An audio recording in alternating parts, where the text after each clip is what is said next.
Hello everyone, आज हम पढ़ेंगे यूनिट नंबर 1 पॉलिटिकल थ्योरी, जिसका पहला चैप्टर है लिबर्टी।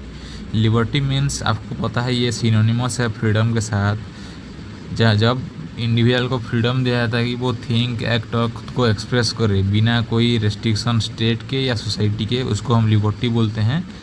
उसके अंदर बहुत सारे थिंकर एसोसिएटेड हैं, जैसे कि Thomas Hobbes, John Locke, Jean Jacques Rousseau, J S. Mill, T H. Green, Isaiah Berlin या एफ.ए. हाइक। इन लोगों के बहुत सारे इंपॉर्टेंट बुक है जो कि लिबर्टी के एसोसिएटेड है, जैसे कि हॉब्स का लेवियाथन बुक, इसका ईयर को भी आपको याद करना है, जैसे कि 1651 में। फिर लॉक का 2 ट्रीटीज ऑन गवर्नमेंट, रूसो का सोशल कॉन्ट्रैक्ट, जे.एस. मिल का ऑन लिबर्टी, एफ.ए. हाइक का constitution of liberty and Isaiah Berlin का 4 एसे ऑन लिबर्टी। और इस बीच में एक एक क्वेश्चन मैं आपको पूछूंगा, जिसको आपको आंसर देना है कमेंट बॉक्स में। जैसे कि आपको लिबर्टी एक क्वेश्चन है कि स्टैचू ऑफ लिबर्टी कहाँ है और 2 कॉन्सेप्ट ऑफ लिबर्टी कौन लिखे थे और कब लिखे थे, इसको आंसर करना है। फिर हम पढ़ेंगे equality. Equality means that all individuals should have equal rights, opportunity and status in the society. जब हम कोई एक सोसाइटी में रह रहे हैं, हमारा जेंडर चाहे डिफरेंट हो, मेल फीमेल या ट्रांसजेंडर हो, हम रिच या पोर हों, लेकिन हमको सबको इक्वली रहना है। मतलब किसी को कोई डिस्क्रिमिनेशन नहीं होना है, सबको इक्वल राइट्स, इक्वल अपॉर्चुनिटी मिलना है सारे सेक्टर में। इसके अंदर सारे थिंकर्स भी एसोसिएटेड हैं, जैसे कि Jean Jacques Rousseau, Karl Marx, R H. Tawney, John Rawls, Amartya Sen. इन लोगों का फेमस बुक्स भी, जैसे रूसो का सोशल कॉन्ट्रैक्ट भी इक्वलिटी को कंट्रीब्यूट करता है। कार्ल मार्क्स का दास कैपिटल, जो कि इकोनॉमिक इक्वलिटी को ज़्यादा कंट्रीब्यूट करता है। फिर आर.एच. टोनी का इक्वलिटी, जो कि बहुत फेमस है। उनका और एक भी बुक है जो कि एक्विजिटिव सोसाइटी भी है। और राल्स का ए थ्योरी ऑफ जस्टिस, जहाँ वो जस्टिस, फेयरनेस, इक्वलिटी की बात करते हैं। और अमर्त्य सेन का इनइक्वलिटी री एग्जामाइंड है। और अमर्त्य सेन पॉवर्टी के बारे में क्या बोले थे, आप उसको कमेंट में ज़रूर बताना। फिर हम पढ़ेंगे justice. Justice refers to fairness in the distribution of rights, duties, opportunity and resource in the society. मतलब जब कोई सोसाइटी में कोई सर्विस या कोई गुड्स का डिस्ट्रीब्यूशन हो रहा है, तभी फेयर डिस्ट्रीब्यूशन होना चाहिए। मतलब कोई भी करप्शन या इनइक्वल डिस्ट्रीब्यूशन नहीं होना चाहिए, कोई फेवरेटिज्म नहीं होना चाहिए। मतलब सभी को फेयरनेस के अंडर डिस्ट्रीब्यूट करना चाहिए। उसके अंदर बहुत सारे हमारे थिंकर हैं, जैसे कि प्लाटो के जस्टिस तो बहुत फेमस है, ऐसे एरिस्टोटल का जस्टिस, थॉमस एक्विन्स का जस्टिस, जॉन राल्स, रॉबर्ट नजी। इनके फेमस बुक है, जैसे प्लाटो का द रिपब्लिक बुक, एरिस्टोटल का निकोमाकियन इथिक्स, राल्स का थ्योरी ऑफ जस्टिस, नोजिक का एनार्की स्टेट एंड यूटोपिया। इसके अंदर आपको क्वेश्चन ये है कि जो प्लाटो का एक एकेडमी था, वो कौन से ईयर में एस्टेब्लिश हुआ था, इसको आपको आंसर करना है। फिर हम पढ़ेंगे राइट्स। राइट्स आर मोरल और legal entitlement that allow individuals to live with dignity and freedom.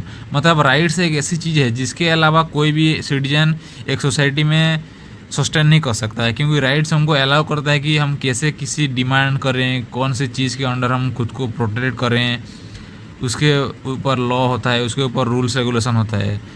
बिना राइट्स के हम हेल्पलेस हो जाएंगे पूरे। मतलब हमारे ऊपर सारे चीज़ का रूल रेगुलेशन का इम्पोजिशन हो जाएगा, हम कुछ नहीं बोल सकते।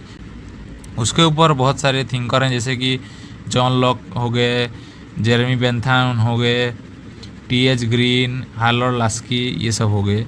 उनके इम्पोर्टेंट बुक है, जैसे कि लॉक का 2 ट्रीटीज ऑन गवर्नमेंट, बेंथम का एनार्किकल फेलेसी, लास्की का एक ग्रामर ऑफ पॉलिटिक्स। फिर हम पढ़ेंगे democracy. Democracy is a system of government where the ultimate authority lies in the people.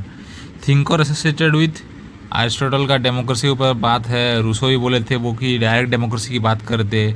Alex D टोकोवेली जो कि डेमोक्रेसी इन अमेरिका की बात कर रहे थे, जो उनके था टायरेनी का ऊपर था। जोसेफ स्कॉम्चर भी थे जो इकोनॉमिक डेमोक्रेसी के ऊपर बात कर रहे थे। रॉबर्ट ढाल भी हैं, तो उनके फेमस बुक है, जैसे कि टोकोवेली का डेमोक्रेसी इन अमेरिका, स्कॉम्चर का capitalism, socialism and democracy, Robert ढाल का पोलियार्की जो कि प्लूरलिज्म के ऊपर बेस्ड है।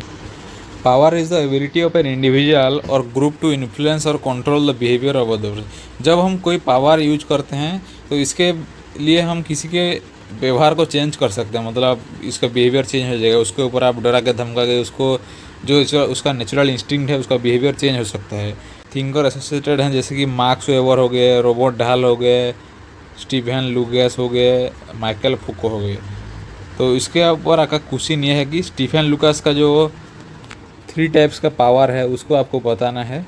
और यहाँ वेबर का इकोनॉमिक एंड सोसाइटी हो गया बुक है, रॉबर्ट ढाल का वो गवर्नेंस बुक है, लुकास का पावर ए रेडिकल व्यू का बुक है, और फुको का डिसिप्लिन एंड फॉरनेस का बुक है। फिर हम पढ़ेंगे citizenship. Citizenship refers to the legal and political membership of an individual in the state. मतलब सिटीजनशिप एक लीगल चीज़ है, मतलब जब हम कोई जैसे यूएस में हो गया स्टेट और कंट्री लेवल में 2 उनका सिटीजनशिप का मतलब जो वोटर आईडी होता है। जैसे हमारे इंडिया में एक ही सिटीजनशिप कार्ड है, हम जो वोट करते हैं, ऐसे ही मतलब सिटीजनशिप एक लीगल पोजीशन है। जब हम खुद को एज ए सिटीजन एक्सप्रेस करते हैं लीगली, मतलब हम जब कोई वोटिंग प्रोसेस होता है वोट देते हैं, कोई भी डिसीजन मेकिंग प्रोसेस होता है, हमारा वही बहुत रोल रहता है वहाँ। यहाँ हमारे बहुत सारे थिंकर हैं, एरिस्टोटल हो गए, टी.एच. मार्शल हो गए, विल कैमलिका हो गए, उनकी बुक है। मार्शल का 3 टाइप्स का जो है सिटीजनशिप उसके ऊपर आपको कमेंट में बताना है। और मार्शल का जो बुक है सिटीजनशिप एंड सोशल क्लास, और विल कैमलिका का मल्टीकल्चरल सिटीजनशिप। फिर हम पढ़ेंगे sovereignty. Sovereignty refers to the supreme and final authority of the state. मतलब जब कोई कंट्री का सोवरेनिटी होता है मतलब उसको सुप्रीम पावर मानते हैं। मतलब जब हमारे इंडिया इंडिपेंडेंस नहीं था तभी हमको सारे कंट्री क्या करते थे कि डोमिनेट करते थे। मतलब हमको एक बफर स्टेट मानते थे। जब ब्रिटिश के अंडर हम लोग थे तो बोलते इंडिया नहीं बोलते थे, ब्रिटिश इंडिया बोलते थे। मतलब हमारा कोई सोवरेनिटी नहीं था, हमको सब लोग वही इंफीरियर देखते थे। जब हम इंडिपेंडेंस हमको मिल गया, जब हम फ्रीडम मिल गया तो तभी बोले कि India is a sovereign state. हमारा कॉन्स्टिट्यूशन में प्रीएम्बुल में बोला है इंडिया इज सोवरेन स्टेट। तब जब हमारा कोई फाइनल अथॉरिटी सोवरेन अथॉरिटी होता है, हमारे जो लीडर होते हैं, प्रेसिडेंट प्राइम मिनिस्टर होते हैं, तब हम सोवरेन होते हैं। इंडिया है जैसे in the international order also. So thinker associated with sovereignty are Jean Bodin जो कि फेमस हैं, थॉमस हॉब्स है, जॉन ऑस्टिन है, हार्लड लास्की हैं। और एक बात आपको कमेंट करना है, जो जॉन ऑस्टिन थे उनका जो सोवरेनिटी कॉन्सेप्ट था वो कॉन्सेप्ट को क्या बोलते हैं, मतलब कौन से थ्योरी सोवरेनिटी उनको बोलते हैं। और जीन बॉडीन का बुक का नाम है 6 बुक्स ऑफ कॉमनवेल्थ। हॉब्स जो थे वो एब्सोल्यूटिज्म सोवरेनिटी को बात कर रहे थे, जो लेवियाथान था तो उसको लिखे थे। ऑस्टिन का जो प्रोविंस ऑफ जूरिस्प्रूडेंस डिटरमाइंड था, if A determinate superior not the habit of A like superior receive the habitual obedience of the bulk of A given society. उनका जो कोटेशन था ये वो ऑस्टिन का था। फिर आता है हमारा state. State is a political organization with population, territory and government and sovereignty. मतलब स्टेट को बनाने के लिए हमको 4 चीज़ चाहिए। एक पॉपुलेशन चाहिए, एक डिफाइंड टेरिटरी चाहिए, एक गवर्नमेंट होना चाहिए और उसका सोवरेनिटी होना चाहिए। उसके ऊपर थिंकर्स हैं जैसे कि अरिस्टोटल का कॉन्सेप्ट ऑफ स्टेट, मैकियावेली का स्टेट, थॉब्स का स्टेट, हेगेल का स्टेट, कार्ल मार्क्स वेबर, ये सब थिंकर एसोसिएटेड हैं। अरिस्टोटल का पॉलिटिक्स बुक है, मैकियावेली का द प्रिंस, हॉब्स का लेवियाथान, हेगेल का फिलोसफी ऑफ राइट। फिर आता है हमारा नॉर्मेटिव पॉलिटिकल थ्योरी, जहाँ हम वैल्यूज़ को, एथिक्स को और आइडियल को पढ़ते हैं। एक पॉलिटिक्स में जहाँ वैल्यू, एथिक्स और आइडियल्स होते हैं, तो उसके ऊपर हमारे थिंकर्स हैं प्लाटो, अरिस्टोटल और जॉन रॉल्स। फिर आता है हमारा post behaviourism, a movement in political science emphasising relevance, values and social responsibility in research. उनके मेन थिंकर हैं डेविड ईसन। उनका जो बुक है the new revolution in political science. ये था हमारा पॉलिटिकल थ्योरी, जो कि एक शॉर्ट नोट्स टाइप का रिवीजन था। अगर आपको वीडियो अच्छा लगा तो लाइक करना, और जो क्वेश्चन मैंने पूछा है उसको आपको कमेंट में बताना है। फिर हम मिलेंगे अगली यूनिट के ऊपर। Thank you.